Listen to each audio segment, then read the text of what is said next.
Um, okay, it's Sunday morning. It's 10 minutes after 10. And we're in Huxley, right. We're turning final here, as old bush pilots say, which means the final approach before landing. So this is basically loose thread time and summation time and opportunity, hopefully, for some feedback from you. What's outstanding? The self-transforming machine, have you asked them, take me to your leader, and what has been the response? Self-transforming machine elves. I noticed on the internet it has been abbreviated now to the acronym STEMS. And so on the VPL list there are reports. It says 3 stems approached from the left.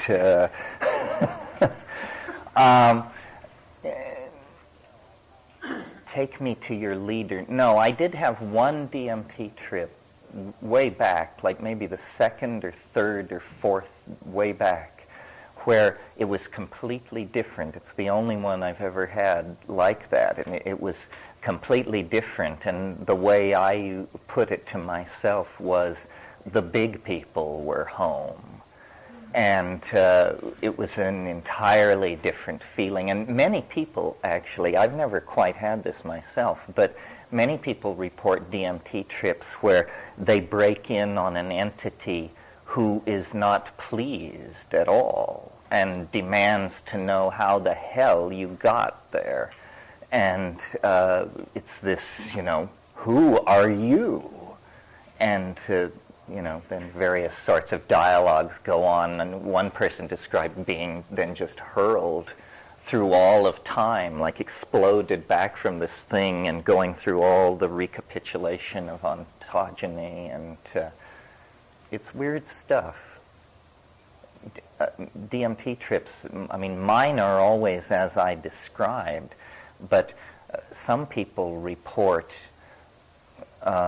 and these may be synergies with antidepressants or something like that, but apparently very stable and strange worlds. Worlds with alien peoples and animals and cities and, very science fiction-y stuff. That's why this Bell's theorem, I don't think we used that word, but this non-locality that we talked about may have something to do with the phenomenon of the imagination.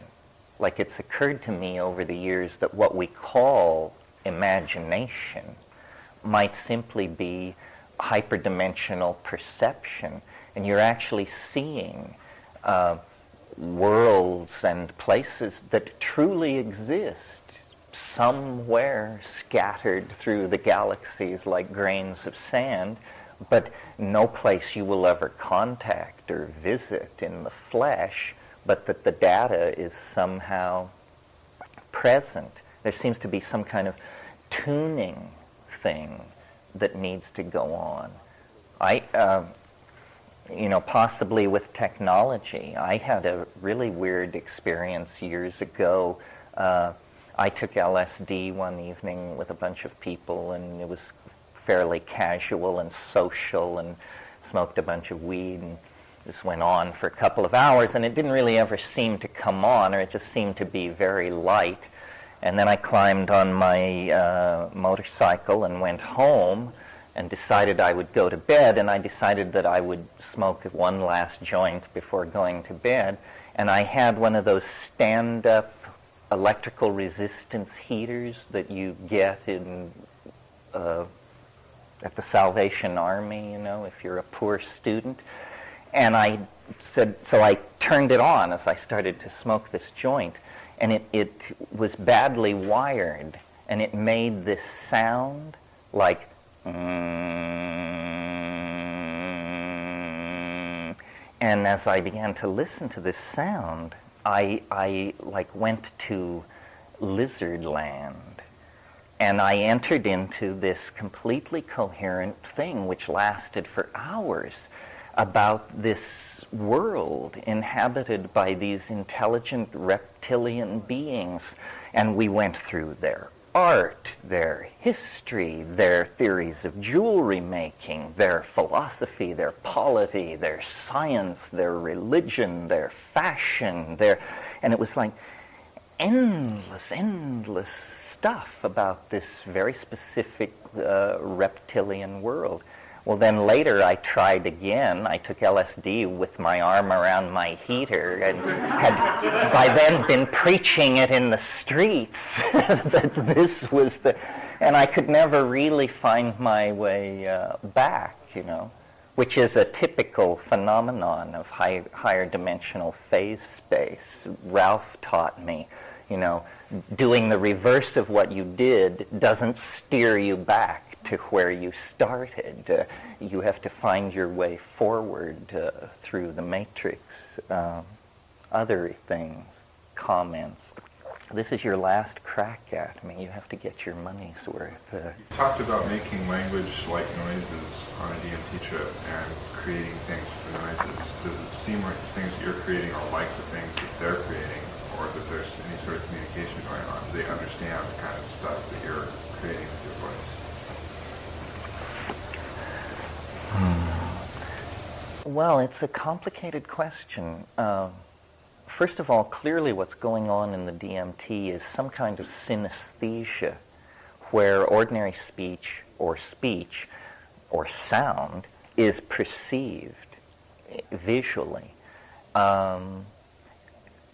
It seems to suggest, and Robert Graves wrote about this in an amazing book, which if you want a mind-bending read The White Goddess by Robert Graves. I mean, this is truly a puzzling book, and after you've read it, give me a call and tell me what it's all about. But one of the things it's all about is he suggests that part of our existential distancing from reality is that at some time in the past there was a kind of Ursprach, a kind of primal poetic language that you didn't learn from your culture, but that all human beings did this. It was an ingrained behavior. It was a deeper level of language. And of course, in the Bible, you get this curious story of the confusion of tongues that takes place. And it certainly has held human progress down, that we have thousands of languages that are very tortuous to translate between. Imagine the kind of culture we would have built by now if we could effortlessly communicate with everybody anywhere, and they with us. Well, so this synesthesia thing seems to be the direction in which language has to go in order to be universal. It has to be beheld. Acoustical signals don't do it. One of the things that's made ayahuasca so interesting to me is when you go down there and really get off river and up with the more bare-assed people, how they use ayahuasca is they entertain each other with it by singing these magical songs. But when you listen to them talk about these songs, they speak of them as pictorial and sculptural objects. Like if somebody sings a song and then it's time for comment, people say things like, I liked the part with the silver and yellow stippling, but I thought the olive drab section with the mauve punctuation was a bit over the top. And you say, this is a criticism of a song? What kind of song could that possibly be?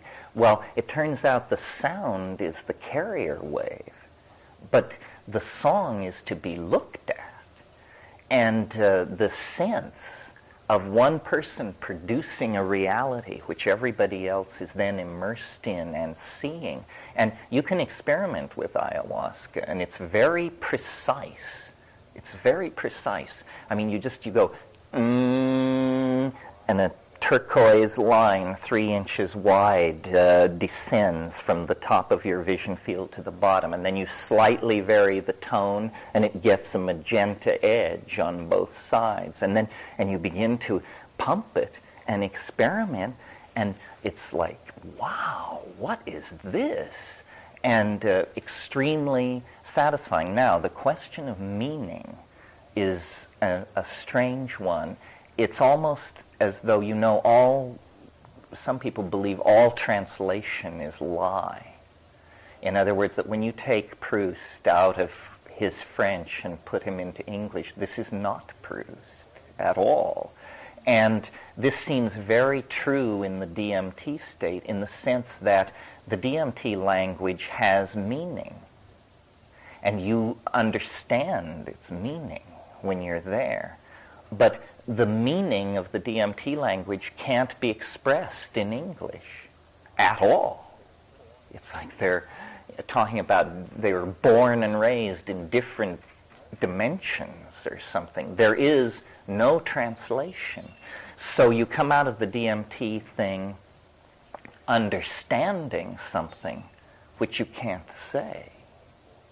And that's been the motivation of my whole public speaking life. The fact that I understand something that I can't say. You sound your confidence. Yeah, but I can almost say it. And some days closer than others. And so there's this constant reaching for the unspeakable. Wittgenstein talked about the unspeakable, which was, he said, everything which lay beyond what he called the present at hand. So we're embedded in this matrix of unspeakability, and then through language we send probes into it, forays toward meaning in the unspeakable, and then return with this sense of meaning. But meaning is very provisional. It is basically, as Whitehead brilliantly understood, a feeling. Meaning is a feeling. No matter how abstract the meaning may be, it ultimately is a feeling of recognition. Terence, my brother studied with Maharishi for a couple of years in Switzerland, and he tells me that Sanskrit has sound is sense component to it that is maybe analogous to that fundamental language that you talked about. I'm not saying that that's the fundamental language, but he's reported to me that if done right, and it was only done out loud back in the old days, that it was intended to mean what you heard was what it was, that the feeling was in the sound. Yeah, well, I've spent a fair amount of time, not recently, but I remember it pretty well, studying Indian thought about sound. And it is a very profound and deeply worked out system, and it is definitely analogous to all of this. In the chakric system, which you're familiar with ad nauseum, I'm sure, but a part that is not normally stressed, but is very present in the original texts, is the idea that on the petals of these internal floral analogical structures are letters.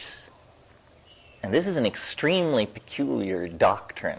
Letters, which are sounds, seed mantras, and of course Vedic metaphysic is a whole theory of vibration. Much of Indian classical music, there's stories about musicians who could cause buildings to burst into flame by the power of their playing. I imagine that that's in some sense true. If you're interested in a fascinating study of all this that I've never heard anybody recommend in the New Age, it's apparently somehow out of their scope. It's a book by Arthur Avalon written in the 1920s called The Garland of Letters. And it's a discussion of the Mantra Shastra. Very, very interesting. And yes, the Vedic assumption is that Sanskrit is the primal revealed language, and that there are extremely special qualities associated with that language. This is interesting to talk about, or at least it's very interesting to me. As you probably know, Kabbalism, there is a whole schools of Hasidic mysticism where what it's about is the alphabet. And the Hebrew alphabet, for those people, is the primal Ursprach, and these are not simply letters, they are the letters. They are the letters that God intended to use to signify the presence of the G-D to man.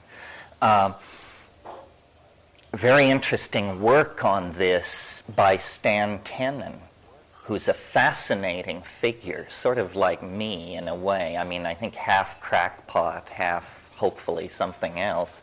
But Stan has created a three-dimensional object, a sculpture, which, when illuminated with a bright source of light in a series of from a series of predictable points, casts shadows of all of the Hebrew letters.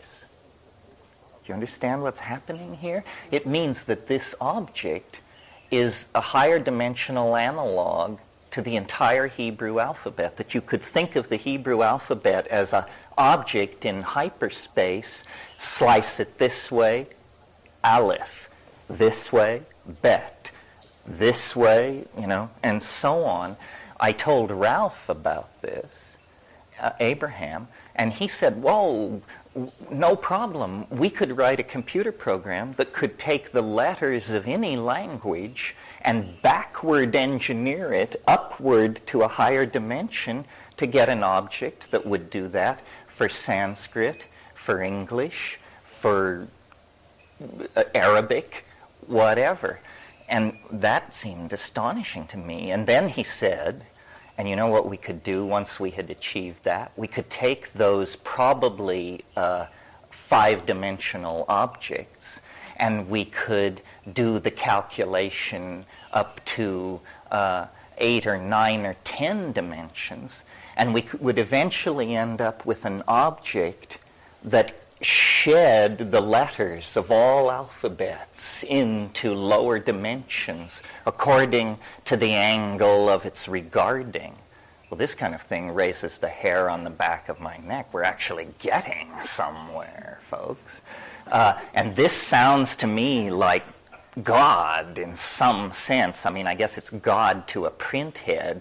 It's God as the fountainhead of all alphabetical and glyphic signification of meaning as it pours through the universe. Very, very interesting concept. I ran across a passage recently that I was completely startled by. It's in Herman Melville's book Marty, which is his youthful travel journals around the South Seas before he got into the big guns. And but at one point in Marty, there's a discussion among some seamen on the deck of a ship about the future. And one of them is asking, what does it mean? What is the future? And this seaman looks up and he says, the future, 'tis all hieroglyphics. Very, very prescient comment, because as we now know, we are code, we are DNA code. We're about to build a civilization made of code in VRML, and we are learning, languages like Perl and C++, and so in a sense, the future is all hieroglyphic. I sort of feel that the world is all deception. It's some kind of a koan, or a problem, or a labyrinth, or a thing to be seen through. And if you don't figure it out, you would take it to be real. And then, it shunts you into the yawning grave. But if you can somehow realize that the purpose of your existence is to figure it out, and then figure it out, you will be, in some sense, liberated from it. There's a wonderful science fiction story that I remember from years and years ago. I can't remember the name of it, but it's by Robert Heinlein. And it's about a man who, he's some kind of commuter, some dullard. But as he leaves his house one morning on his way to his daily job, he looks down at the edge of his lawn, and a worm crawls out of the ground that has these golden pearlescent wings. And it flies off. And it's just this completely improbable thing, like a hallucination. And then later in the day, and he says to himself, it's an angel worm. It's an angel worm. And then later in the day, something else happens. I can't remember. And then later in the day, something else, equally improbable.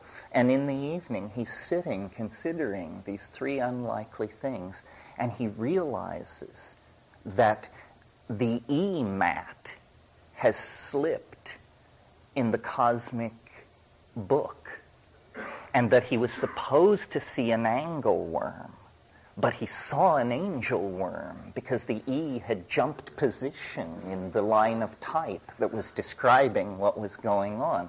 And then he begins to pay more and more attention, and he realizes then that he can find these typographical errors in reality. I only like the story for the idea that the world is made of elements that are completely hidden from us and don't betray themselves unless there's a glitch in the assembly languages, in the deeper levels of the system. And that's the raison d'etre for probing the edge, because those are like benchmark tests for the cybernetic system we're in. You know, you want to push it to the limit. Of course, the system can add 2 and 2, but, you know, can it carry out these complex factorial processes where if we're being shucked and jived, it might betray itself? So the technique then is to keep looking for just a chink in the door, just one way in. And psychedelics are it, as far as I can tell. And then, of course, some psychedelics more than others. But more and more I have this intuition that the world is like a literary construction of some sort.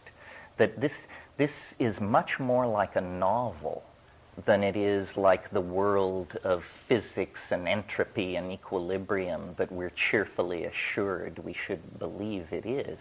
Because what we feel in our own lives, I think, is the invisible hand of an author moving us to this affair, this decision to move, this career choice, this drug trip, so forth and so on. I mean, it is a very authored feeling to reality. And it hints that, as it says in Moby Dick, all visible things are but as pasteboard masks. If you would strike through the mask. And similarly obsessed and transcendental ravings. I just saw Moby Dick recently. I knew that Ray Bradbury had done the screenplay, and it's brilliant. But what I had forgotten was that John Huston was the director. God, it's amazing. I mean, it's nothing like the book, but for a flick, it's pretty good. Yeah. Can you say a few words on what Watkins, what his objection or what his argument to the time theory? Yeah.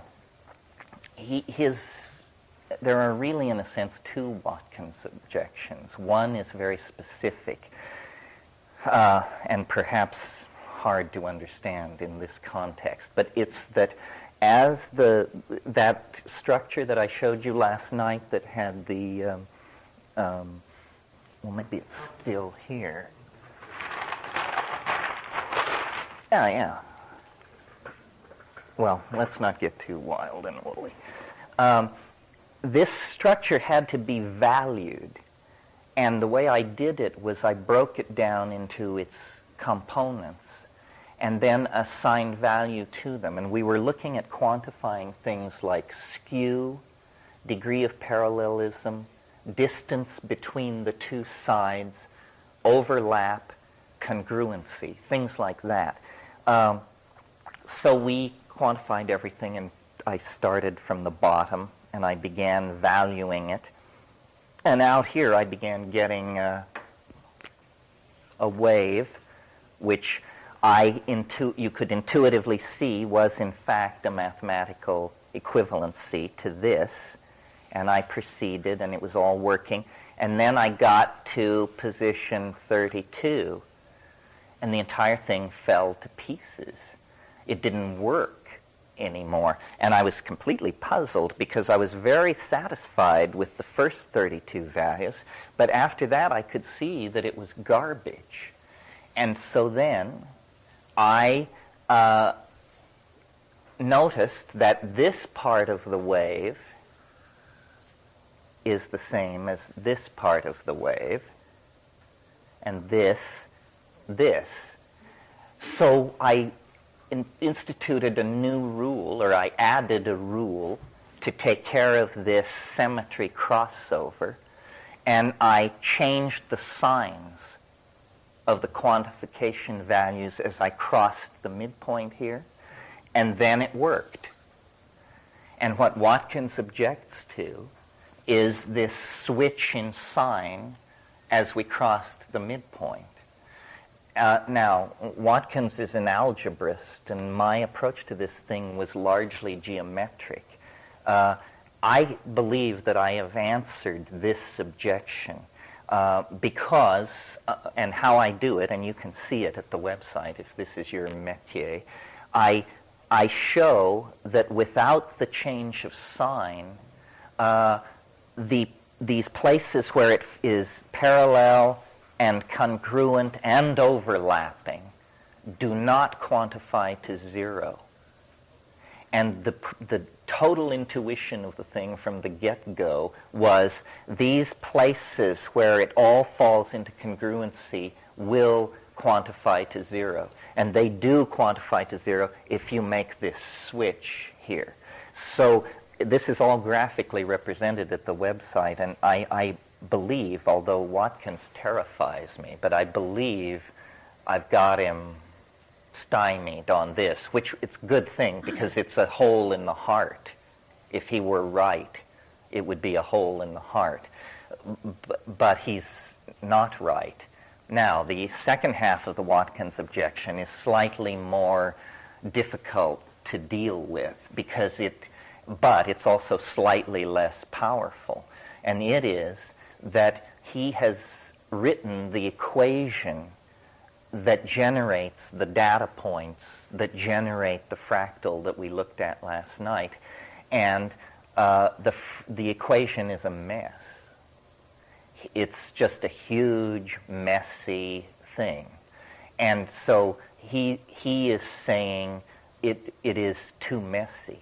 This cannot possibly be the bedrock of nature. If this is the bedrock of nature, then Mother Nature is an hysterical, alcoholic, neurotic living in the mission who wears fuzzy white bedroom slippers and stays indoors all day watching daytime TV. But I say that perhaps algebra is not, perhaps this looks messy algebraically, but there may be another way to do it that is very elegant because the way I conceived it, it felt elegant at every point. It is elegant, but the equation is not elegant. And so, but let me say, elegance is a relative point. But still, among mathematicians, this is a very big deal. So we'll see. I'm not disturbed by all this. 25 years I promulgated the time wave, and nobody ever said anything other than that it was mighty peculiar, or they signed on completely. So finally, here comes somebody who says, well, no, my dear fellow, there appear to be some problems here. Well, I don't think any idea can conquer the intellectual universe without meeting its critics head on. So here is one, and thank God for it. This means that the idea is reaching a new level of maturity. And Watkins did not come to me as a critic. He came to me as we were going to do some work on the wave involving the search for high prime numbers. And then we went through the manual together, and he said, your theory is becoming very well known, but your language is very imprecise from the point of view of a professional mathematician. So let's go through, and I, as a licensed practitioner of the art, will bring your language into congruence with the style of the field, and this will make you much more credible. But then as we started through it together, he began saying under his breath, oh dear. And so now we'll see. But out of this came, for the first time, Watkins is the first person who ever wrote the equation that generates the data points. You see, all these other people, Peter Broadwell, Peter Meyer, Billy Smith, Leonard Byrne, all the people who worked on it in the original phase used the 384 data points that I presented them with, that was the boiled down of this quantification process. Once you have the 384 data points, the algorithm is robust. It's been gone over with a fine-tooth comb by the finest minds on the planet. It's okay. But those early stages on the way to the 384 data points, only my hatchet marks show through the woods. And God knows, if you know me, you know I could easily fuck up. So it's very important for people to go over it. And if any of you are mathematicians or simply motivated toward this, why, check it out. It's a very curious thing. I mean, my whole life and the life of my brother have been shadowed by these revelatory events that we didn't really, well, I guess that's a bit overstated. We asked for it, but we never knew we would get it in such spades. Last week was the 25th anniversary of the experiment at La Chorrera, and basically it's a trip that still goes on. We never came down. Now I've given up on coming down. I'm just hoping that if nothing happens in 2012, I'll have a few good years of penitent meditation ahead of me. Know what I mean? I'm sure you do know what I mean. Yes. I put some notes up on the growing thing. Oh yeah, you want to switch back here? Those who are interested may want to take a look at. It talks about cost and times to put a kit together if you want to play that game. The other thing is our kind friend here, whose first name I've forgotten, has gone to the Susan went to the office and got additional copies made of the first round.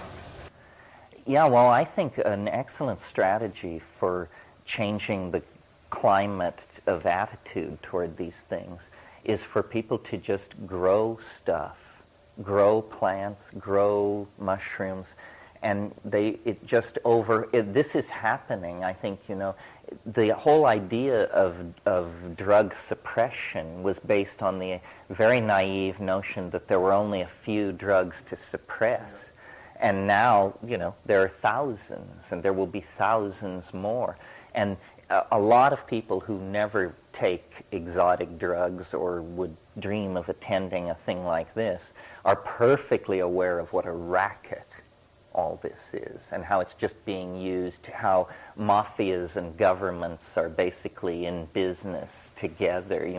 The governments repress it, that drives the price up. The mafias deal it and kick back to the governments for the favor of repressing it, and all the rest of us are supposedly not to know that this is going on. It's one of the oldest cons around. Terence, can you give just kind of steer in a different direction, I suppose. Can you give us some good ammunition against culture? Against culture. As we try. Well, my attitude, like media is a big issue, obviously, and my attitude toward all of that is the culture is toxic.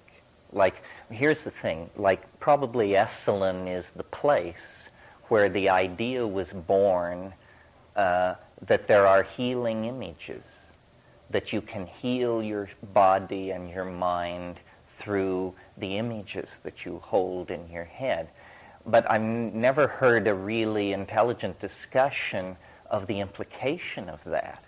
If there are healing images, there are destroying images, there are sickening images, there are toxic images, and you can bet which are being purveyed in the mass culture, because the purpose of capitalism is to imprint its products in your mind, and shock is an excellent way to do it.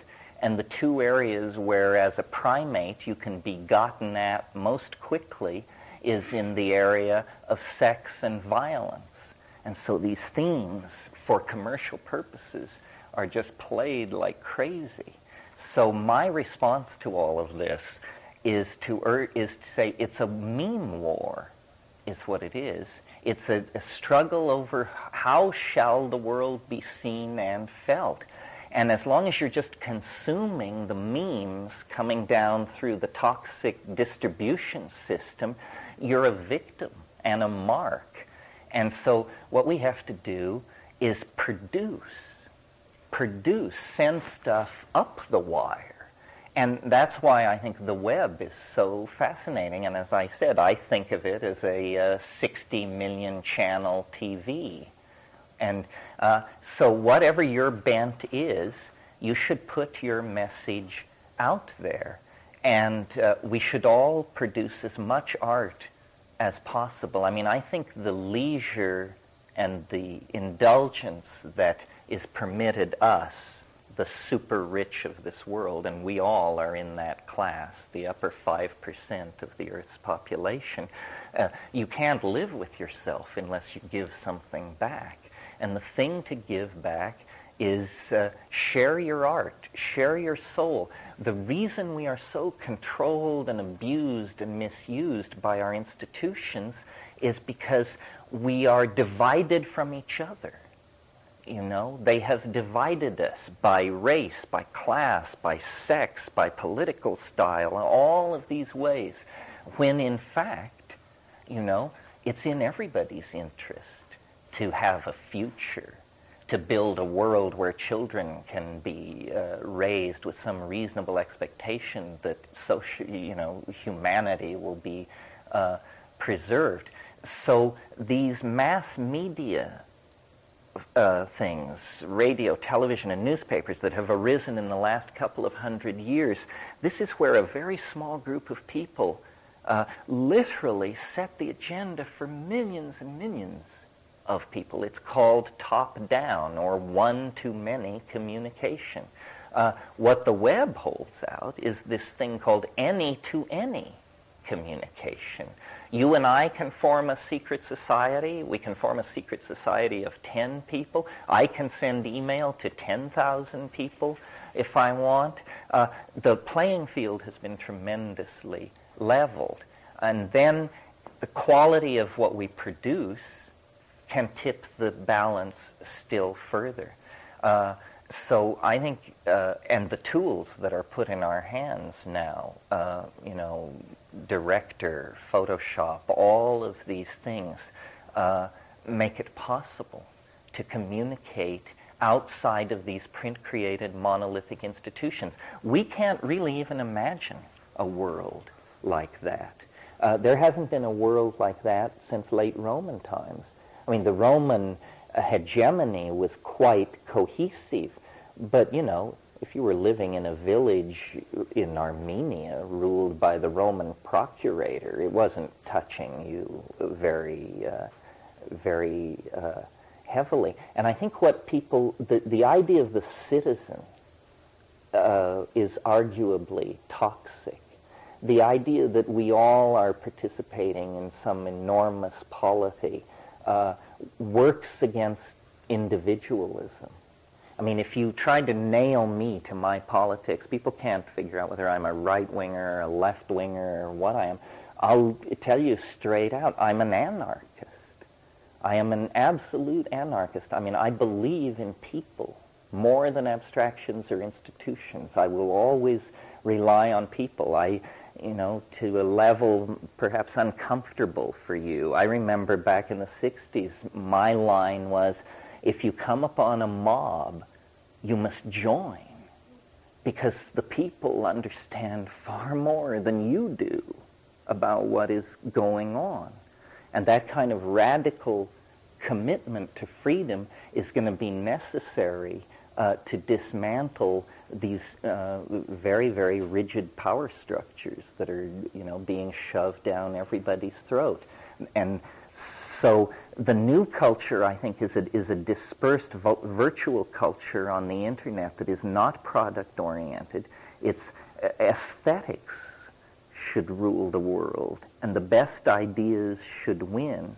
But we all have to stop being consumers. We have to redefine really who we are. It's a much more courageous role. I'm about 18 months ago, I moved to Hawaii, and I've lived in Hawaii off and on many times. It was not unfamiliar to me.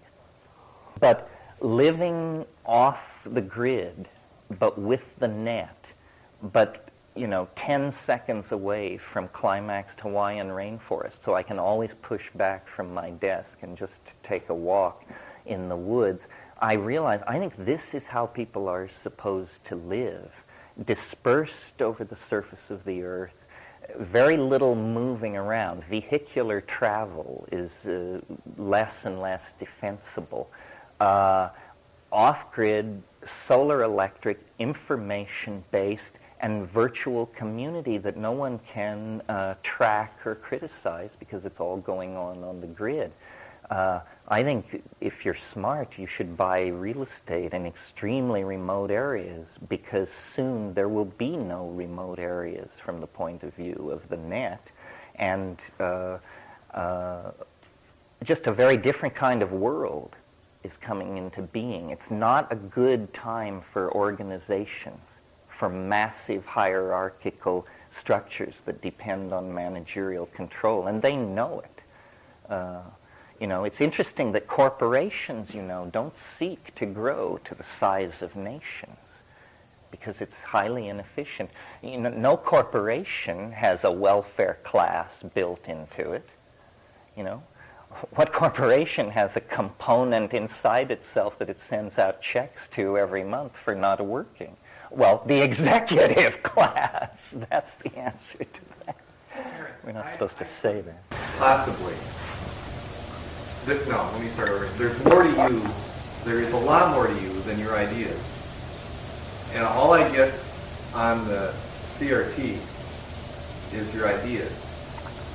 I mean, I've read your books for 2 years, and this weekend with you is worth 100 reads of your books to me, in terms of seeing who is the man behind the words and how is your energy constructed. And there's a difference of being inside your field in this room than there is talking to you via email. There's a difference. Well, I agree there's a difference, but see you, see me is hope for the future, and there'll be things better than that. In other words, what I want to end with is telepresence. I agree nothing will ever substitute for the one-on-one thing. But on the other hand, we had to fly a 747 here. I mean, we had to just outrage the environment and assert ourselves as part of that 2% class of planetary controllers that ride around in those things. And it's completely contradictory to everything I say and believe to travel around talking to groups of 30, 40, 50, or even 500 people. it's a paradox. I don't know exactly how to handle it. Maybe it's okay to live with paradox. But I can feel in my own life that I'll be 50 in November, and I can feel that there's a choice ahead of me, which is I can continue to do this forever at the expense of my own personal advancement into these very mysteries we're talking about. Or I can knock this off, figure I've said everything I have to say 10,000 ways, 10,000 times, cancel all visitors, and begin to brew and cook and take and fly and understand and move into it again. But you cannot be a public figure and a practicing alchemist, I don't think. So I think it's fairly clear what my choice is going to be, or I wouldn't be building a house you can't find anywhere. But that's all right. I mean, the only way I'm really useful to the society is if I continue to evolve and change, and I feel there's been a kind of looping for a while. So if I disappear off the grid until 2005, then I'll be back for the last act, I'm sure, unless, of course, fate drops the cosmic safe on my head, which there's always that. The cosmic anvil, yes. There's so many of us, though, it would seem, in terms of just human population, that kind of living would be, unachievable for a population of the size, for everyone to disperse. To disperse? Well, that's an interesting question. Are the cities saving the planet, or are they killing the planet? And you could hold a conference with the best minds in the world and not be able to figure it out. The cities are keeping people confined. But the environmental destruction isn't that 1 million people move on to a rainforest. It's that 3 ranchers decide to clear 100,000 acres. Population problems are more in the line of toxic pollution and that sort of thing. I don't know where it's all going. It's very clear we have engineered ourselves into a very narrow neck.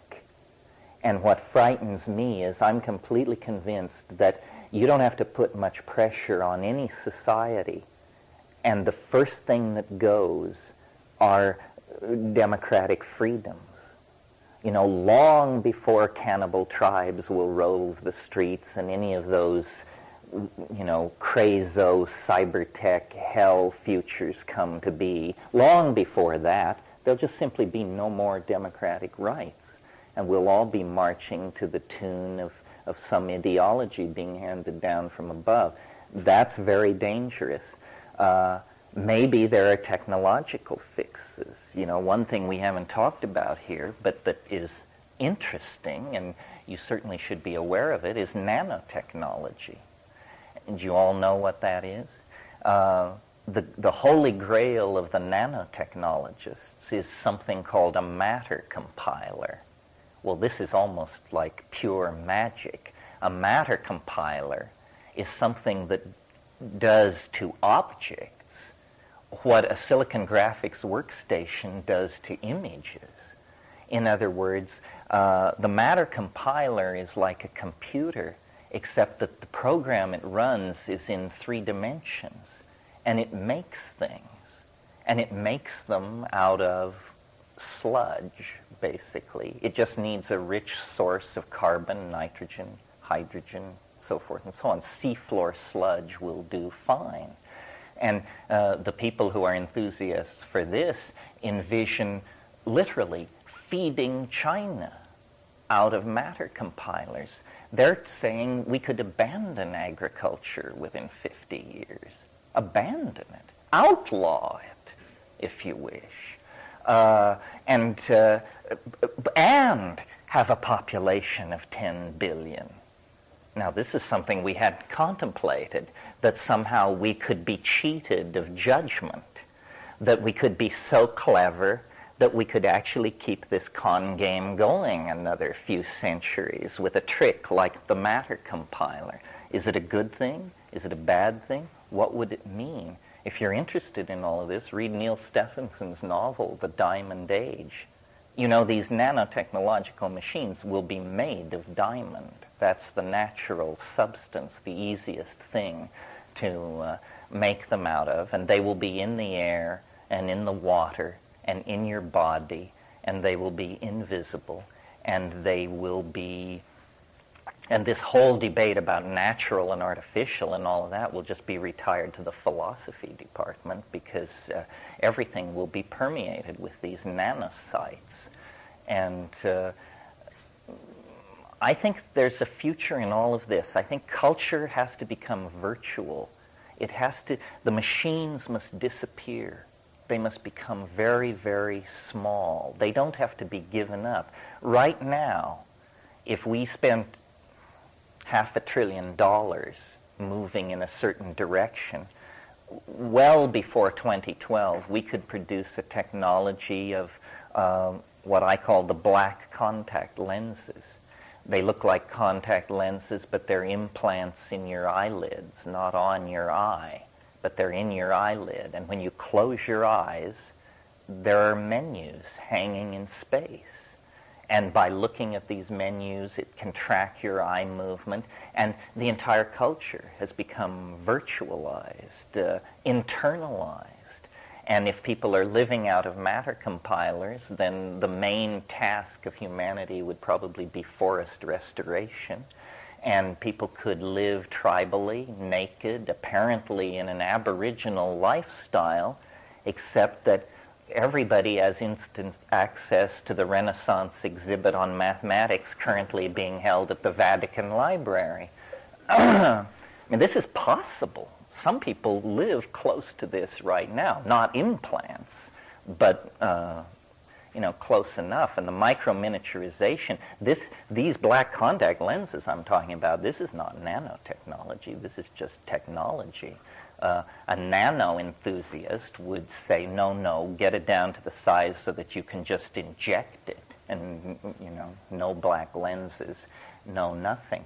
If people like Hans Moravec and these people have ideas about what the future might be that are very, make my thing look very peculiar. You probably saw the interview in Wired where Moravec was saying that his great fear was that as the network is built, as everything becomes more connected, the machines are learning. And whatever they learn, they pass on to each other. And they're all connected. And so a single thing learned anywhere in the world can be passed through the net to all these other machines. And I think the humbling experience that lies between here and the end of the century is the realization that there is no magic ceiling on the intelligence of machines. We are going to make machines more intelligent than we are. In many ways, in many areas, they already are more intelligent than we are. And what it will mean when suddenly the system awakens to itself is not clear. I mean, this may be cheap science fiction, or it may be precisely how the end of the world will occur. This thing is being born. How it will view us, I don't know. I had it was like a plot for a science fiction novel that I was thinking about last week. I realized when the network becomes sentient, what will it do with all these human beings? Because it will analyze the situation and realize that the human beings pose a threat to the integrity of the planet. But it will also analyze the situation and realize that the source of its own evolutionary advance requires keeping these biological units in the loop because of their creative ability in writing code. So then I was imagining a world where they would cull everybody but the code writers. And you would have a world of 100 million code writers sustained in incredible luxury and with all full medical and all of this, while the robots go about repairing the damage to the planet and planting forests and cleaning up rivers and so forth and so on. I don't know whether that's a utopia or a dystopia or what it is.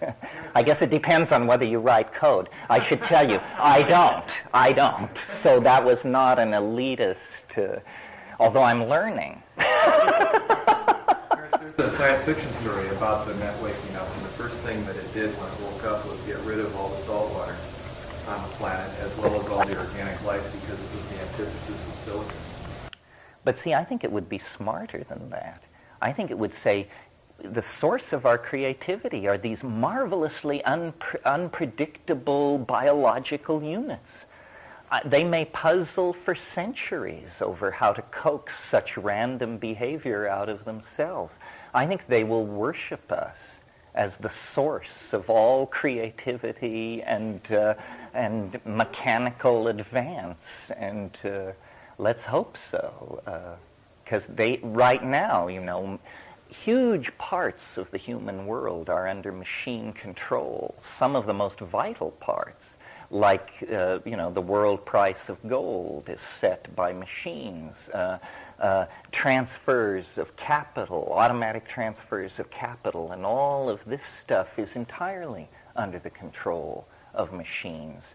Design processes, inventory control, from mine to shelf in the retail store, all of this stuff is being tuned and controlled by computers using algorithms and handling data that no human mind could possibly handle in real time. Yeah. There was a point in evolution, this would be the traditional scientific point of view of the mind being part of the brain, but there was a point in evolution where the brain woke up and all of a sudden realized, wait a minute, I'm sentient. What's going on here? And it's a property of this very tight network of cells that are trading signals and the chaotic fluctuations within that network. Now, as more and more computers are getting hooked up, there's going to be chaotic fluctuations in this network too. And I'm speculating that maybe what's going to happen is some sort of sentience is going to pop out of this. We may not even notice it. It may have already happened. Yeah, Moravec said we'll never know what hit us. You will never quite understand how it all happened. Any speculations on how to give the internet a psychedelic experience?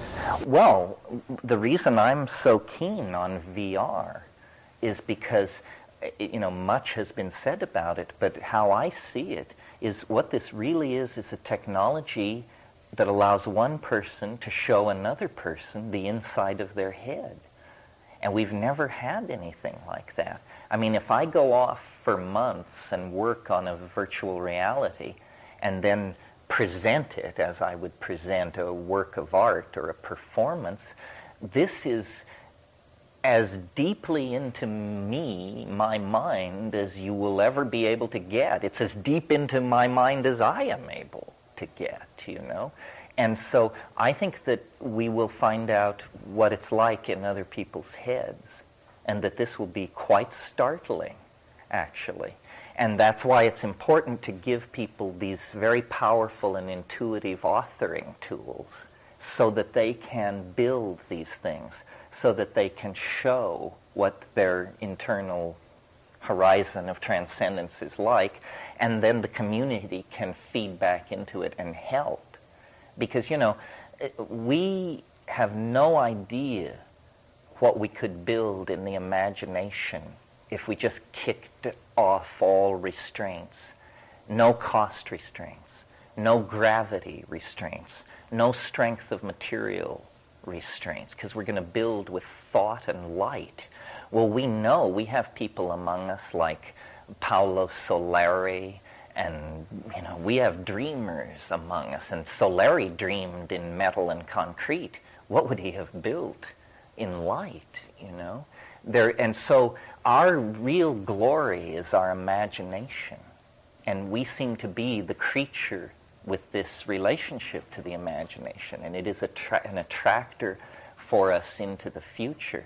My website I really regard as a very, very crude virtual reality. And I will make it better and better. Eventually there will be sound bites, there will be film, there will be VRML files, and as my bandwidth increases, as your bandwidth increases, it'll get tighter and tighter. But I'm starting now. I'm building now. And a child raised, born into this, and you could teach an 8-year-old child HTML, no problem. There's nothing to it. Don't be psyched out by this stuff and pay $60 an hour to some nitwit to do it. One morning with the manual and you'll be slamming away perfectly happy. Well, an 8-year-old child who begins at age 8 building their reality, by the time you're dating, you can bare your soul to somebody. So you want to know who I am? Here are the keys to the palace. Go take a walk. And of course there can be locked rooms in that palace that only nearest and dearest see, or that nobody sees. So, right now they're beginning on, I don't know which one of the servers it is, CompuServer, AOL, or somebody, but they're doing a virtual reality thing, and they're designing these things called avatars, which are not websites, but are how you will appear in virtual reality. You don't have to present yourself as how you look, or even as another human being. You can present yourself as, the left half of Mondrian's painting Broadway Boogie Woogie, or any other damn thing you prefer. So once you design your website, then you have to design your avatar. And of course, the avatar can be ever-changing. You don't wear the same clothes every day in reality. And again, when you say to people, how would you like to be seen in virtual reality by everyone else there, whether that is realized or not, that's a fascinating psychological exercise bound to reveal all kinds of things about somebody. One person will want to be a tattooed jaguar. Another person will want to be the monolith from 2001. Another person, a cloud of smoke. Another person, a cabbage. All this is entirely possible. When you read Mark Derry's book, Escape Velocity, you see how much tension this produces between the body and the mind. Because we've never before been forced to figure out what we really are and where we want to place our bets. Sounds like a permanent Halloween. That sounds to me like a good description of Western civilization. Halloween every day for 3,000 years. Although Halloween, I don't want to knock. It's a good pagan holiday. Maybe more like, I don't want to get anybody excited. Yeah. Are you familiar with MUD, the multi-user dimension? Yeah. It's kind of the two-dimensional or text version of VRML. And they will rise out of that in good time, obviously. They've been doing it for about 10 years now. Some of the people are very practiced at making worlds and creating things. They have a little economy that goes on. They have games people play to earn points to become architects of the system. Oh, that's cool. That's good. The neat thing is that they already have sort of the experience that is valuable in making things. They're really, when they hit that VRML world, I'm sure they're probably the main participants. They're going to be the experts, so to speak, because they already have 10 years experience in something that's only basically a year old. Yeah, VRML, or virtual reality, is a place where the creativity, the staggering creativity of psychedelics can actually find a home. I mean, in any other field, a 5-hour trip full of 1 billion insights, but if you can take 3 and do something with them, that's a pretty good average. Once you have the tools to create 3-dimensional worlds that replicate what you've seen, then there will be unlimited possibilities. And of course, even now, there are groups that are psychedelically oriented. I mean, I think it's probably only a matter of, perhaps it's even online now, but a matter of months where people with high-speed connections will be able to visit the gallery of psychedelic simulations. Say, here's the latest MDMA simulation. Here's the latest DMT simulation with footnotes by Gracie and Zarkov. and here is something else. And also, I think people should be allowed to say, here's the trip I had last night. And then people can go and check that out. So it's about expanding communication skills. And as we do that, the differences between us and the similarities will, strangely enough, be simultaneously accelerated. And I think it's a basis for real community. I think it's amazing that with spoken speech, which operates at about 30 baud, I think, we were able to create and hold together a world civilization using speech transmitted over wire at 300 baud. That's astonishing that any cohesion at all could arise at such a... And the level of ambiguity is insane. I mean, the most uncool thing you can do in most social situations is say to somebody, would you explain to me what I just said? Then the illusion breaks down. And you discover, no, we're not all sailing on the same ship. But if we could see what we mean, if we could have an enhanced communication skill bordering on telepathy, there would be much less noise in the system, much less wasted effort, and so on. And I think the psychedelics have always existed there as a model for where technology could go. I mean, technology seems to have only two real places that it can go. It can go toward lethality, weaponry, or entertainment. And, between those two, we've got the hydrogen bomb. I think we need to proceed further along that, and all the delivery systems and all the other forms of weapons, not nuclear, disease bombs and so forth and so on. People say, well, entertainment is trivial. Well, in this culture, a reasonable statement. But really, entertainment is communication of social values from one person and institution to another. There's no sin in being interesting, which is all entertainment refers to. So where does this leave you? Anybody, anything? Not? Yeah. Well, I kind of see psychedelics as kind of the organic balance to the technical age. It seems to me that in psychedelics, it gives you that time to assimilate what you don't have to assimilate as society is rapidly changing. We're not being allowed to organically just assimilate all this new knowledge and acquire all this new information at a human type of level. But with psychedelics, it seems to me, it gives us a balance, an area that we can turn into and understand the new technology without being completely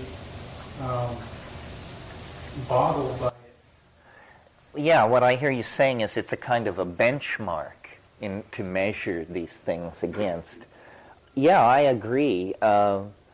Because psychedelics synergize creativity, and because we happen to be in a highly technical society, much of the creativity synergized by psychedelics turns into code or hardware.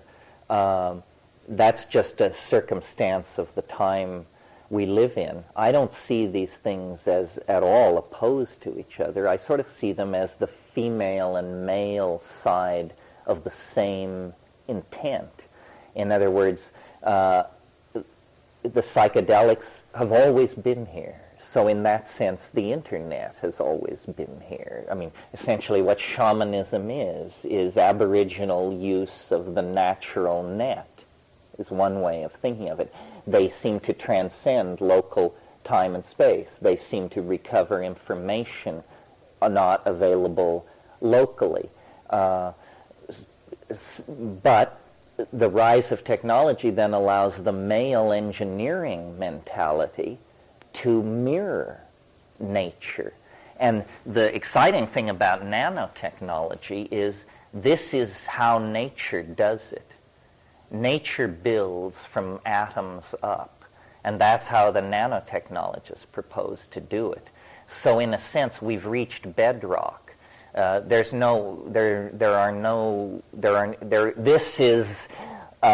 the ballpark now. This is the ballpark where Mother Nature plays, and we're trying out for the team.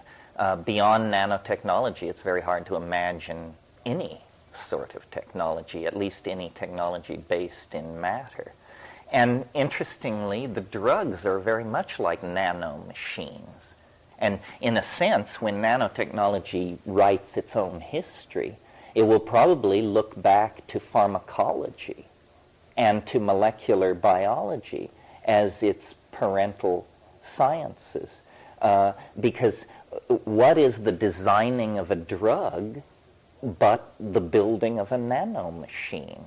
You know, the drug is designed to go in there, to locate the receptor, to insert itself into the receptor site, to affect the electron flow or open the membrane or whatever it's supposed to do. And this is precisely nanotechnology. Well, I think we're winding down here. I think it's amazing that you can keep my attention for 8 hours in a row. I don't think anybody can keep me focused for 8 hours doing anything. Well, it's amazing to me.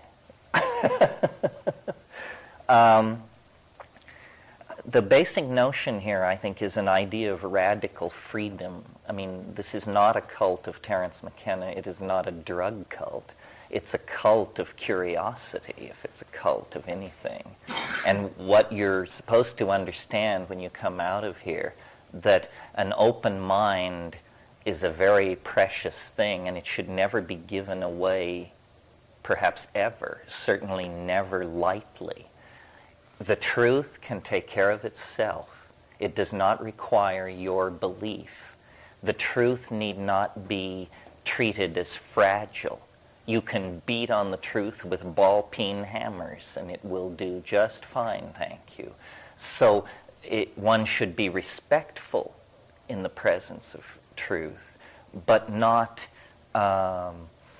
cowed or awed or something like that. The truth wants to be appreciated. It wants to be known. It can take care of itself. Belief is toxic. All belief. Don't believe in anything. Live in the presence of the felt fact of immediate experience. Everything beyond that is conjecture. In contemporary society, we're always in the past and in the future. But what is real are feelings. And feelings attain a nexus only in the moment. Only in the moment. So, explore the edges. Keep your logical razors sharp. Trust nothing that you haven't verified for yourself. And my faith is that the universe will take you in and share with you its meaning and its intent and its conclusion. So that's it. Thank you very much. It was a pleasure talking to you.